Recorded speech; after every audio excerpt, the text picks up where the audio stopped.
Consular access পেলে বাংলাদেশ তদন্ত কর্মকর্তা পাঠাবে কলকাতায়। তারপর জিজ্ঞাসাবাদ শেষে বন্দি প্রত্যর্পণ চুক্তির আওতায় ওসমান হাদি হত্যা মামলার 2 আসামি ফয়সাল আর আলমগীরকে ফেরানোর চেষ্টা করা হবে বলে জানিয়েছেন পররাষ্ট্র প্রতিমন্ত্রী শামা ওবায়েদ। আর স্বরাষ্ট্রমন্ত্রী সালাউদ্দিন আহমদ বলেছেন, দ্রুতই তাদের দেশে ফিরিয়ে এনে বিচারের মুখে দাঁড় করানো হবে।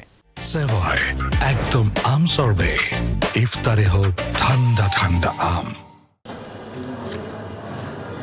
গেল বছরের 12ই ডিসেম্বর প্রকাশ্যে দিবালোকে গুলি করা হয় ইনকিলাব মঞ্চের মুখপাত্র শরীফ ওসমান হাদিকে। গুলি করার 12 ঘন্টার মধ্যে ময়মনসিংহের হালুয়াঘাট সীমান্ত দিয়ে অবৈধভাবে ভারতে পালায় হাদিকে গুলি করা ফয়সাল করিম আর মোটরসাইকেল চালক আলমগীর। ভারতের বিভিন্ন এলাকায় ছদ্মবেশে ছদ্মনামে ঘোরাঘুরির পর পশ্চিমবঙ্গের বনগাঁ এলাকায় আত্মগোপনে ছিল দুজন। শেষমেশ ভারতের পশ্চিমবঙ্গের এসটিএফ বাহিনীর হাতে গ্রেফতার হয় ফয়সাল আলমগীর। এখন তারা অবৈধ অনুপ্রবেশের মামলায় 14 দিনের পুলিশ হেফাজতে।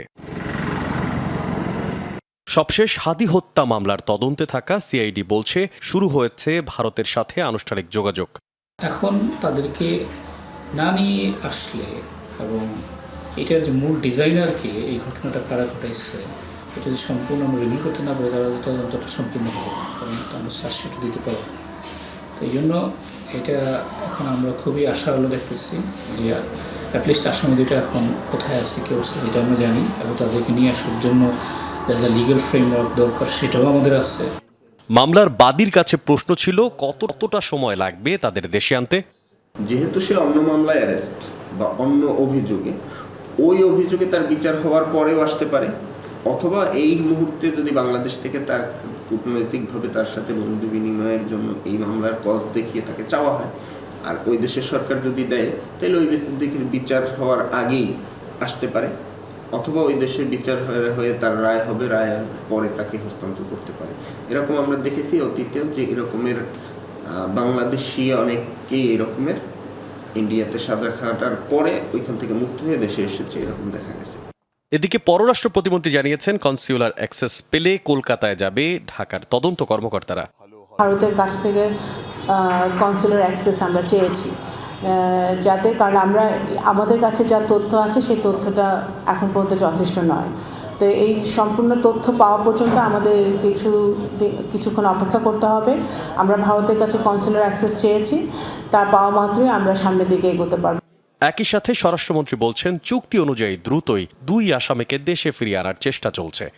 ইতিমধ্যে স্বরাষ্ট্র মন্ত্রণালয়ের পক্ষ থেকে পদক্ষেপ নেওয়া হয়েছে। পররাষ্ট্র মন্ত্রণালয়কে আমরা অনুরোধ করেছি তারা এটা যেটা extradition treaty in between 2 countries আছে সেই মতে আমাদেরকে ফেরত দেবেন বলে আমরা আশা করছি, এবং আমরা ফেরত আনার জন্য যথেষ্ট জোর প্রচেষ্টা চালাবো।